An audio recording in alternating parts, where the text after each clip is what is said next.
Dua pasangan capres telah dideklarasikan. Jokowi Yusuf Kala dan Prabowo Hatta Rajasa akan bertarung merebut simpati rakyat di Pilpres 9 Juli mendatang.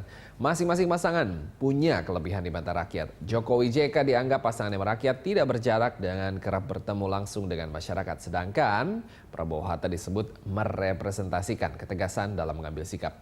Setelah pasangan ini ditetapkan KPU, barulah masyarakat yang akan menilai nanti visi misi kedua pasangan. Nah, kira-kira apa saja strategi parpol, pengusung, dan juga pendukung dua capres-cawapres itu berebut simpati rakyat? Kita akan berbicara lebih lanjut. Sudah hadir narasumber kita sekarang di studio, Wakil Sekjen PD Perjuangan, Bapak Eriko Sotarduga. Selamat pagi. Selamat pagi, Mas Christian. Di Berita Satu. Persiapan kalau kita berbicara dari PDIP dan mitra koalisi untuk Jokowi JK sendiri bagaimana sejauh ini? Iya, Mas Christian, terima kasih.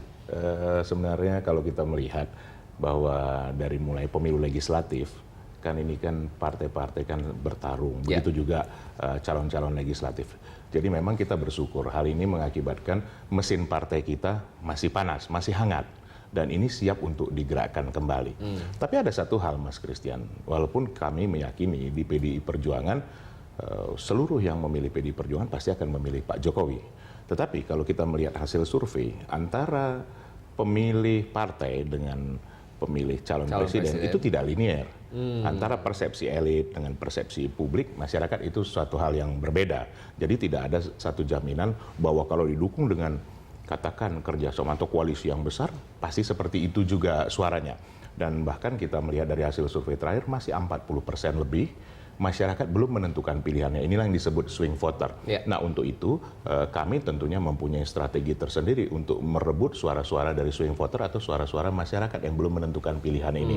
Dan kalau kita melihat sekarang ini memang relawan-relawan di mana saja yang mendukung Pak Jokowi itu sangat masif dan sangat intensif sekarang mendeklarasikan bahkan memberikan pendukungannya kepada Pak Jokowi. Apalagi ini sudah ketemu cawapresnya Pak JK, ini sudah ada hal yang jelas seperti itu sebenarnya. Jadi so far persiapannya ini lebih ke arah merebut hati dari swing voters, begitu? Betul. Dengan cara? Bahkan hari ini PDI Perjuangan melakukan rapat koordinasi nasional yang dipimpin langsung oleh Ketua Umum bersama seluruh DPD di seluruh Indonesia. Nah, ini juga untuk menggerakkan kembali mesin partai yang masih panas ini dan kemudian juga merebut hati simpati dari masyarakat banyak dengan juga membentuk relawan-relawan di daerah. Karena bagaimanapun juga inilah nanti yang akan menjadi pemutus akhir. Apapun di tangan rakyat nanti tentunya menilai. Tapi kita juga tidak pungkiri bahwa kita juga akan memberikan visi misi maupun juga apa sasaran kerja daripada Pak Jokowi JK dalam 5 tahun ke depan ini. Begitu juga grand strategi secara keseluruhan yang didasarkan daripada Trisakti Bung Karno. Nah, itu yang kita harapkan. Dan kita sudah mengkonsep satu program yang dinamakan, Mas Christian, program semesta berencana. Jadi ini tidak hanya berlaku 5 tahun, 10 tahun, 50, 100 tahun ke depan seperti apa Indonesia ini seharusnya yang dulu dicita-citakan oleh founding father kita Bung Karno. Oke, nah mengenai cawapres yang kemarin dideklarasikan Pak Yusuf Kala, apa kekuatan yang dilihat? Nah, kalau kita melihat seperti Pak Yusuf Kala tentunya track recordnya sudah jelas. Dari mulai pengusaha, menjadi menteri, menko, bahkan menjadi wapres. Dan akhir ini melakukan kegiatan sosial yang luar biasa sebagai Ketua Umum PMI. Kemudian juga mensosialisasikan Pulau Komodo menjadi salah satu the seven wonder in the world. Jadi sudah, kalau dikatakan bahasa ininya sudah paripurna lah. Inilah yang paling pas ini mengabdikan dirinya beliau ini untuk melengkapi bersama-sama dengan Pak Jokowi. Jadi kita mengharapkan satu pasangan ini pasangan yang saling mengisi satu dengan yang lainnya. Kalau kita melihat seperti di Amerika juga antara Obama dengan Joe Biden. Seperti itu, Mas Christian. Oke, kita ngomong dinamikanya. Karena kan masyarakat sudah menanti sebetulnya dari kemarin-kemarin. Siapa ini Jokowi punya wakil, siapa? Ada nanti dulu, terus sampai keluar inisial. Bagaimana dinamikanya sendiri di dalam? Ya memang kalau kita melihat, ya masyarakat ini kan sudah menunggu ya waktu untuk memang tidak mudah untuk mengkerucutkan, untuk menjadi sampai kepada Pak JK. Tentu pertimbangan-pertimbangannya banyak, mulai dari kapasitas, kapabilitas, dan tapi juga memang akhirnya elektabilitas itu bisa diterima oleh secara keseluruhan masyarakat. Dan ini juga mewakili antara barat dan Timur seperti itu. Dan memang ini juga yang saling melengkapi, bahwa memang secara senioritas juga ini sudah saling melengkapi satu dengan yang lainnya. Jadi untuk memutuskan ini memang kita mendengar, apalagi Ibu Mega dan Pak Jokowi tentunya mendengar masukan juga dari ketua-ketua umum partai yang mendukung Pak Jokowi, ya, dari tentunya Nasdem, dari PKB dan juga Hanura seperti itu. Dan memang ini mengkerucut kepada seorang sosok yang bernama Pak Yusuf Kalla seperti itu. Sebelumnya memang nama-nama siapa saja yang sempat dipertimbangkan? Ya, yang sudah beredar di masyarakat itu yang memang yang menjadi pengkerucutannya, yang memang selama ini dinilai di akhir-akhir ini seperti itu. Tapi kalau saya membahas secara lebih ini kan kurang etis ya Mas Christian. Oke,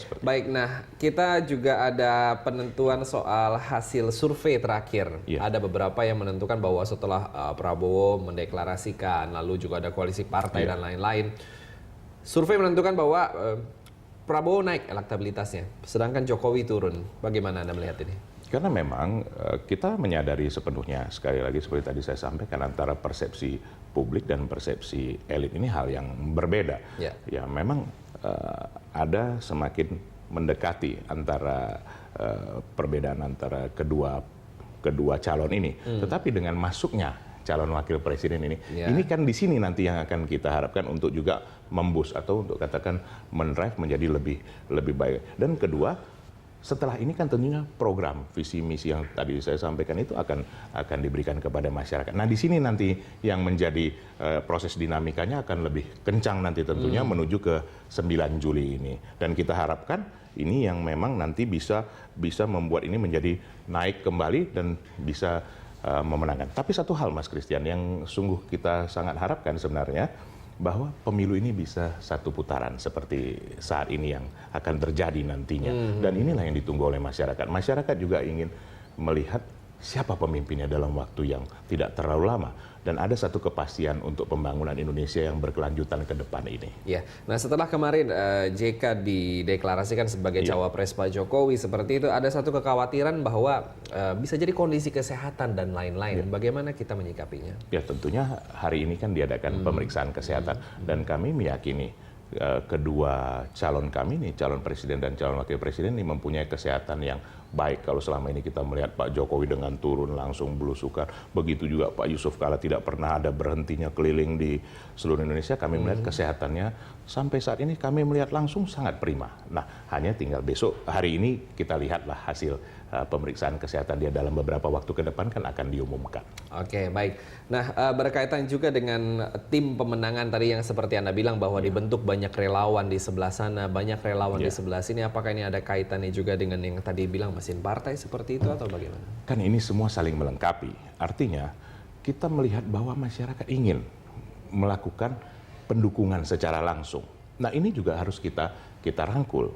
Nah, ada yang memang menjadi basis daripada partai, ada yang menjadi kader daripada partai. Dan kalau kita melihat, kalau kader daripada partai ini sudah pasti seperti kader PDI Perjuangan pasti memilih calon kita. Tinggal kita mengingatkan dan meminta mereka untuk mensosialisasikan kepada masyarakat. Tapi ada juga bagian masyarakat yang tidak ingin terpaut kepada hal-hal yang politik atau pilihan politiknya seperti itu. Karena ini hal yang berbeda. Pada saat pemilu legislatif, mereka melihat sosok legislatif dan partainya. Tapi pada saat pilpres, mereka melihat sosok daripada calon presiden dan calon wakil presiden. Nah, ini yang perlu kita baurkan. Ini yang perlu kita cari pertemuannya. Dan ini yang kita berikan kepada masyarakat. Silakan. Mari kita mendukung dengan pola dan cara kita masing-masing. Dan sekarang di masyarakat, mereka tidak diberikan sesuatu, Mas Christian. Mereka betul-betul melakukannya dengan sepenuh hatinya. Kami kebetulan juga bersama-sama mengkoordinasi tim relawan, mereka sangat efektif, sangat berkeinginan membentuk, bahkan sudah terbentuk hampir di seluruh Indonesia. Dan ini tinggal menunggu jadwalnya Pak Jokowi dan Pak JK untuk berkeliling. Seperti itu. Jadi kami sangat optimis bahwa hal ini juga menjadi satu hal yang baik, bahwa masyarakat merasakan bahwa ini adalah pesta demokrasinya masyarakat, bahwa mereka memilih pemimpin yang akan mengiring, yang akan mengajak mereka untuk menjadikan Indonesia yang lebih baik, Indonesia hebat, Indonesia raya, Mas Christian. Oke, baik, kita tahan dulu, akan kita lanjutkan dalam segmen berikutnya. Tetaplah bersama kami dalam Dialog Jurnal Pagi.